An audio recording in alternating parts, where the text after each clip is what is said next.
if we could just take a few minutes to acknowledge Tom Ford and all that he's provided the rest of us as far as fashion and luxury perfume, that would be great. So to give you background on Tom Ford, he first started working with Perry Ellis, and then he started working with Gucci in 1990. He did such a great job for Gucci that they actually named him creative director in 1992. He then started working with Yves Saint Laurent for a bit, and you saw some of his ads for M7 if you're aware of that fragrance. You saw that he had a very provocative sort of vision for his fragrances and his ads, and that kind of gave you an idea of what he's gonna, the expectations and all that kind of stuff, his vision for later on down the road. He left Gucci in 2004, and he created his own line in 2005. His first fragrance debut was Black Orchid, right here.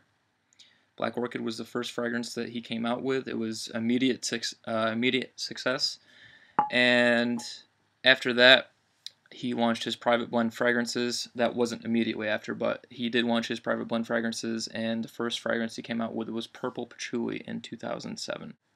So what I want to talk about is ultimately Tom Ford's impact on my fragrance journey personally.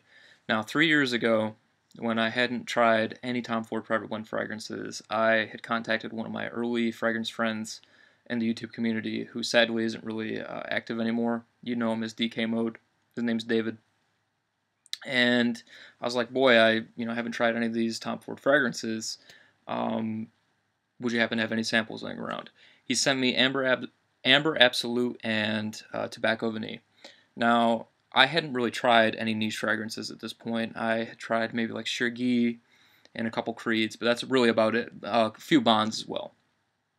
And at this point, my nose was coming into its own. It wasn't really developed yet. I wasn't used to all the really dense fragrances. I wasn't used to a lot of the darker, deeper, more rich, uh, exotic fragrances. So he sent me Amber Absolute and Tom Ford's Tobacco Vanille, and I actually hated them both when I first tried them. I wasn't used to that kind of fragrance just yet. It was a whole new world. Tobacco Vanille, to this day, is probably my favorite fragrance composition of all time. So that that tells you a little bit about how much your nose develops over time. So I didn't like either one. I thought Amber Absolute smelled like wood chips, and I was like, Tobacco Vanille is incredibly unwearable. I can't wear that. So I actually called up Tom Ford in New York City. Not Tom Ford personally, obviously, but one of the representatives. And he was kind enough to send me a whole bag of his private blend fragrances, as well as the designer fragrances that he had available on the designer end that you could get at Sephora, such as Grey Vetiver, Black Orchid, and Tom Ford for Men.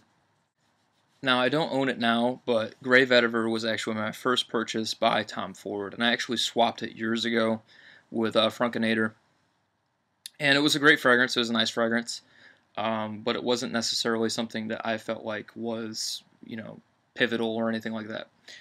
So when I had, received all of these samples, I was super excited, and like I say, I think I owned maybe 2 niche fragrances at this point, maybe 3.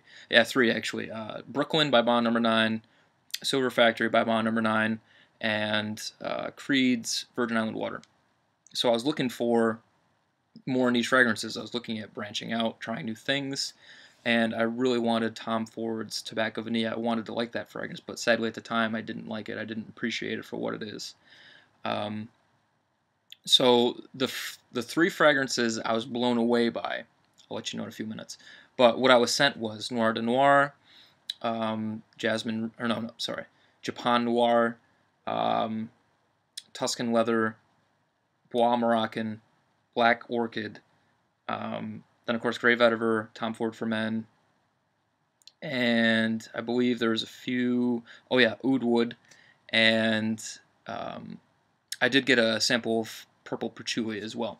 So out of all of them, the ones that I was blown away by, which is funny because I absolutely love Amber Absolute and Tobacco Vanille right now. Today I adore both those fragrances, but the 3 that I was like, boy, I have to get these, were Black Orchid, Tuscan Leather, and Bois Moroccan.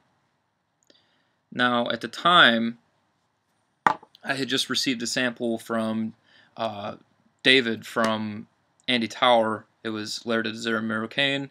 Obviously, we all know that fragrance, and it is in the Fragrance Hall of Fame. And when I tried Bois Moroccan, I instantly compared the two because they both have Moroccan in the name. And I was like, I am blown away by Bois Moroccan. Why does nobody talk about this? Like, L'air de Désert Marocain is a great fragrance, Moroccan. It's, you know, it's an ambery, dry fragrance, great scent. But I was absolutely stunned by this stuff. It was actually the first private blend fragrance that I purchased. It was the first one that I was like, I have to have this. It was actually a toss-up. At the time, I was like, you know, do I like Oud Wood better or do I like Bois Moroccan better? It was kind of like a toss-up. Oud Wood, to me, is a great scent, but it's not... I like Bois Moroccan better. I just do. Simply put, I like it better.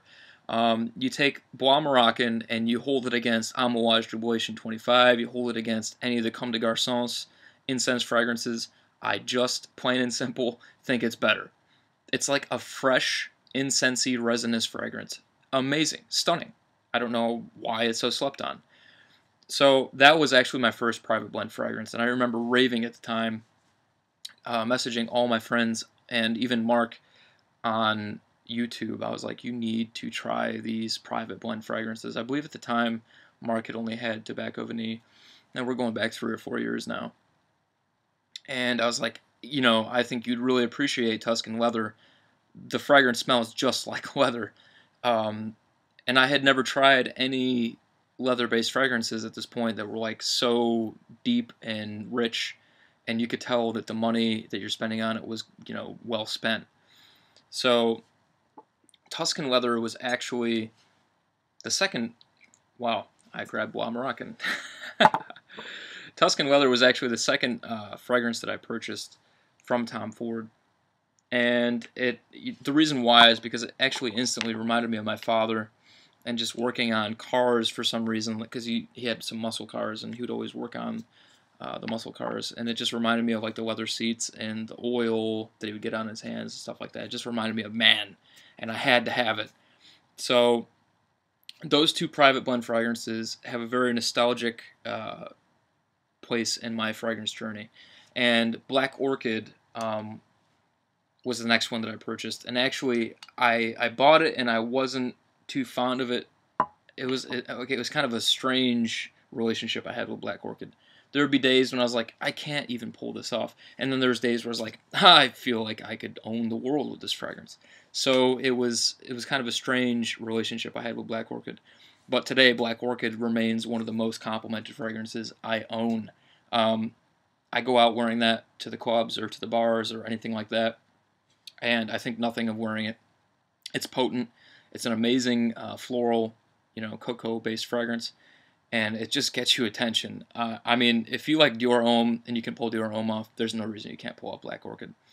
So in any case, the three fragrances that I bought first: Bois Moroccan, Tuscan Leather, and Black Orchid. Of course, in order of how they were released, Black Orchid was released first in 2005, Tuscan Leather was released in 2007, and Bois Moroccan was released in 2009. Sadly, Bois Moroccan is now discontinued. You can find it for a pretty decent deal on eBay. You pay like $150 for it, so that's legit. But Tuscan Leather is at this point now one of the most hyped fragrances on YouTube and within the fragrance community. Like I say, at the time, it wasn't even talked about. Nobody had mentioned it, not even once. So when I had received those fragrances, I thought that I was doing some of the hyping. But, you know, I was trying to get people to be like, you know, dude, you need to try this stuff. Of course, Miguel did a much better job than I did because he hyped up Tuscan Leather, and now everybody loves it. But like I say, at the time, nobody cared about either one. Well, like I say, more or less, this video for me is just letting you know basically how my private blend, my Tom Ford private blend fragrance got started, and the three that I purchased from Tom Ford that really blew me away and kind of taught me about the composition of a fragrance and the lush you know, the ingredients and how great the natural element of some of these notes are. So with that said, Bois Moroccan especially is going to always have a special place in my heart because this was my first private blend fragrance, and I absolutely love it. I absolutely love it. By the way, I wear all three of these. I wear every one of the private blend fragrances in the heat of the summer. I do not care. They blow me away. They blow me away. They knock my socks off. They do it for me. I smell them and I instantly feel happy. So when a fragrance does that for you, you know you've got a winner. So that's why I had to share this video. I wanted you all to know the three that I first purchased and how this addiction actually panned out for me, and how I got even deeper into the niche market. Tom Ford's really, you know, that's what I think for this, because without having ever tested these fragrances, I would not appreciate, nor would I have found some of the other niche fragrances that I have come across today. So that being said, I hope you enjoyed, and I will talk to you all later. Bye.